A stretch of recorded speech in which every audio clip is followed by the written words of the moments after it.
Hello everybody, Mike with Spray Jones coming to you with another video. I am the owner of Spray Jones and I produce content on the spray foam insulation market. Specifically, you're watching my guys work where we're doing spray foam insulation for residential, commercial, industrial, usually closed cell foam, and we've got some half-pound foam. We use it as a tool in the toolbox.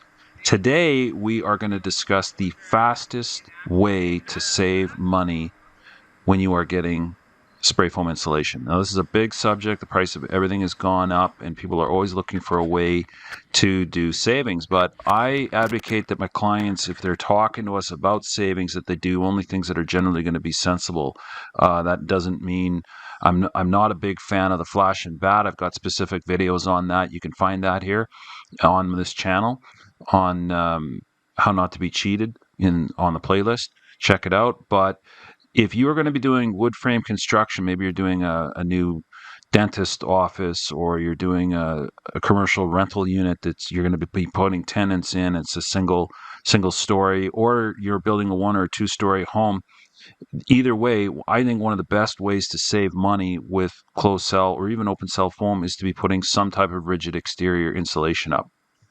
Now, if you're just here for the quick click, you're a minute and a half in, there you go, rigid exterior insulation. But if you really want to know why we would do that, stick around. And that is that anytime that you can place outboard insulation on your building, it helps the overall building form better. Now, we can talk endlessly about studs and thermal bridging, and I've got specific videos on just how detrimental studs are to what we say on white paper to what they really are when you start looking at them. But I think the zip wall sheeting system, the Huber wall system, is an excellent product. I wish more people would find out about it and see it and be able to afford it in their budget. But if you cannot, and you're using plywood or OSB or DensGlass, then the things that you want to do are to get a very good watertight exterior done. You want to have it perfectly watertight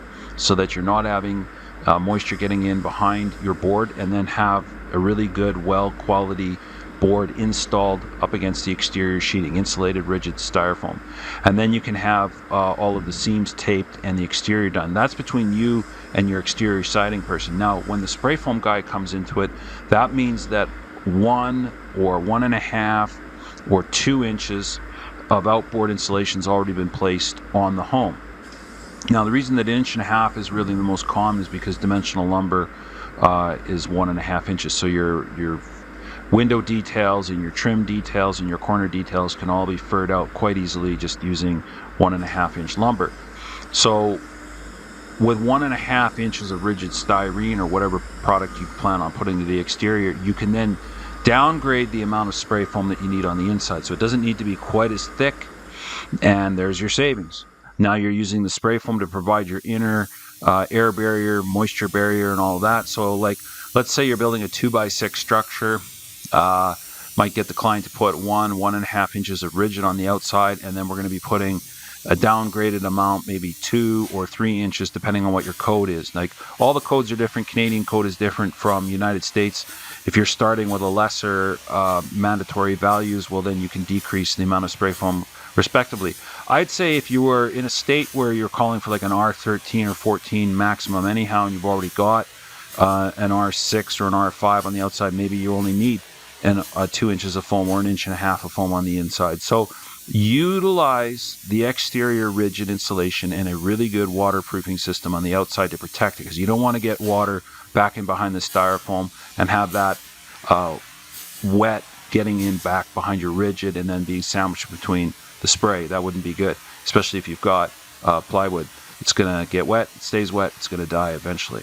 So if you've got outboard insulation, then you can be putting the rigid on the interior side, and then you don't have to pay for as much spray foam. You get all of the good properties you've seen in the videos where I've showed you the power of just 1 inch of closed cell foam will retain 72% of the heat. Power of 2 inches of closed cell foam is to retain 86% of the heat. So even on regular 2x4 or 2x6 wall, we got an incredibly high BTU retention just out of 2 inches, but with the outbound rigid insulation, you've got a winning combo. Now, why not do it with some other different types of products? Well, I don't believe in mixing fibrous materials at all with rigid materials. When you're going with a rigid styrofoam, it's foam on the outside, foam on the inside. The rigid product on the exterior, if it's not glued on, it's going to be using mechanical fasteners. Those fasteners are going to be sticking through the wall.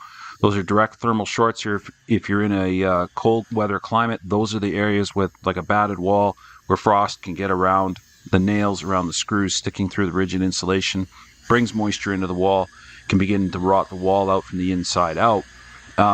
With fibers. With closed cell foam or even open cell foam, the screw, the fastener is embedded in the foam. There's no condensing point. There's no area where the moisture can accumulate, especially when you're dealing with closed cell, because the foam is adhered to it and it's embedded in a water impermeable layer already. So if you're going with rigid on the exterior, I like to use closed cell, and then you know that you've got a really good air and moisture barrier on the interior side, and then really good sandwich wall system on the outside. So saving money is really simple. Plan to put 1 inch or 1.5 inches on the exterior rigid. Downgrade your spray foam on the interior side. You don't need to pay for insulation twice, is how I like to say it. And Bob's your uncle. You're going to be off to the races. And in some cases, the two can really offset themselves. And if your siding guy is putting the exterior up at a pretty good rate and pretty good clip, it can be very, very affordable, but you'll have to run the numbers to see. So check out rigid on the exterior. Tell me what you think. Like and subscribe. Share this with somebody who's building here today and tomorrow. Tell them Spray Jones sent you, and we'll catch you on the next video.